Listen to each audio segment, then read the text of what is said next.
Psalms 27, verse 13 to 14. And it reads, I had fainted unless I had believed to see the goodness of the Lord in the land of the living. Wait on the Lord, be of good courage, and he shall strengthen thine heart. Wait, I say, on the Lord. I just love this psalm. It's a psalm of David, and I love how passionate David is, how he has a flair for the linguistic, like his language is always so expressive. He's a worshipper, so we know he's very creative and he has that heart for God. I love how dramatic he is in his choice of words. In the KJV, it says, I had fainted, as in he would have lost hope, he would have lost heart, he would have given up, he would have lost energy, he would have been really weak. The Nigerians might say, he would have just been lying down there or just fall down and die. Like, he's so dramatic and it makes him so relatable. And he says that he would have collapsed unless he believed that he would see the goodness of the Lord whilst he was still alive. And it just speaks of faith. It speaks of him knowing his God, knowing that his God is a good God, and that because he's a good God, he can expect to see good things in his life. And I don't know where in the context of his life this is written, but we do know that David is the perfect example of how God can use imperfect people. And David went through so much, both good and bad.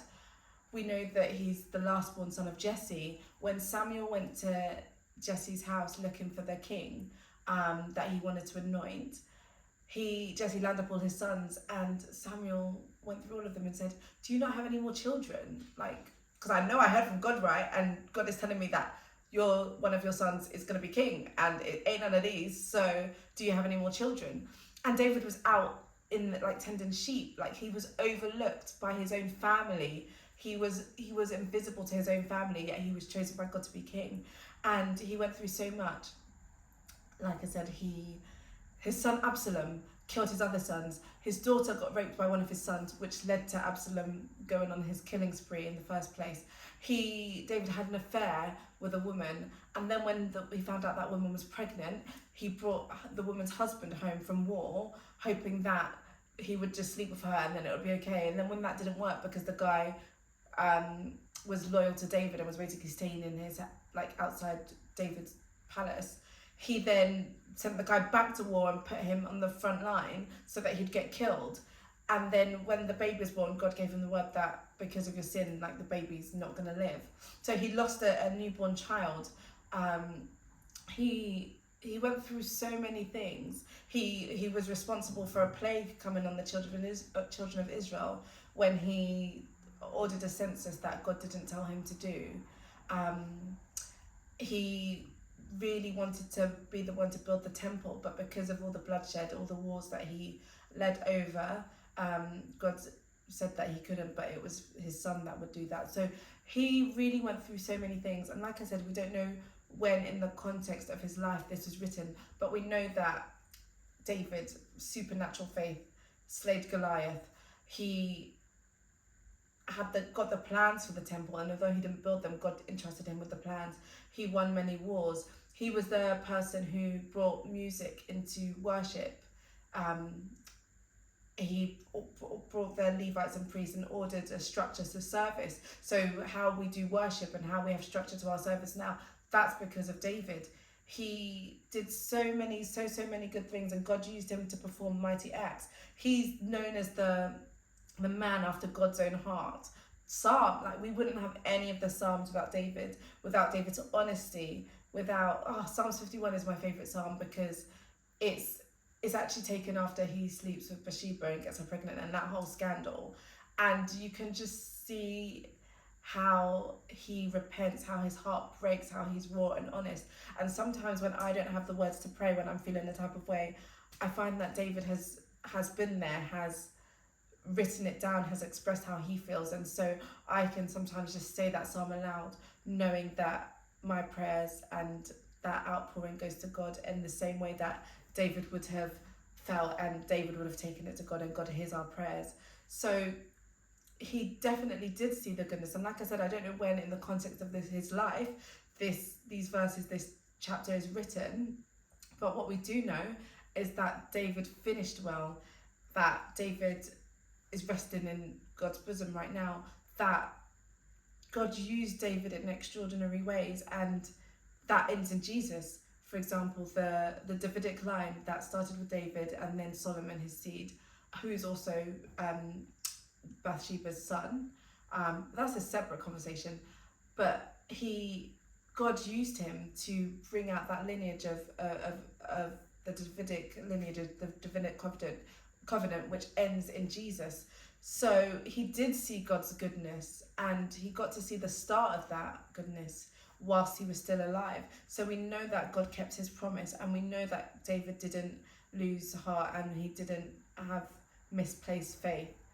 And the second part of the verse goes on to say, wait on the Lord, be of good courage, and he will strengthen thine heart. Wait, I say, on the Lord.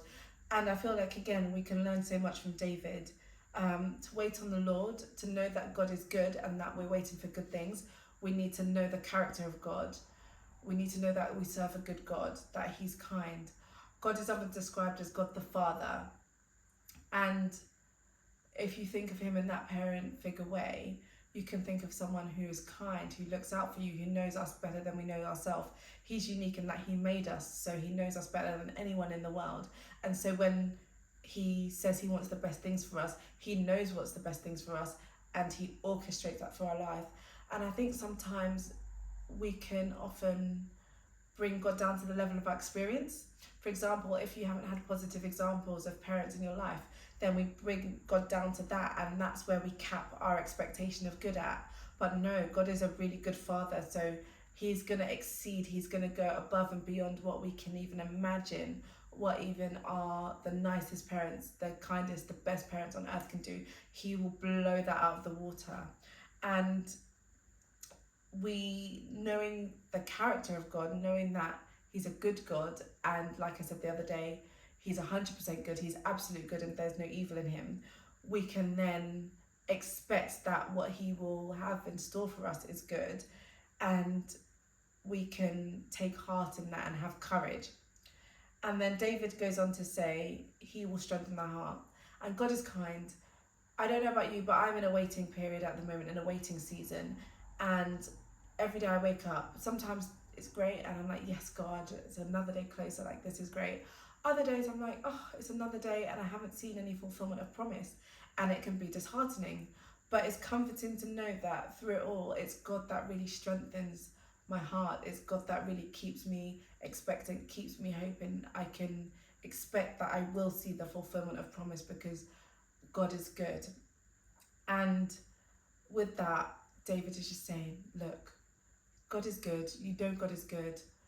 Believe his promises. He will do what he says. He's not a man that he should change his mind. He doesn't turn around. He fulfills all his promises. So wait expectantly, knowing that good things are coming your way, knowing that he's going to do what he says, and just trust, leave it to him. And what more is there to say? Be of good courage. God will strengthen you.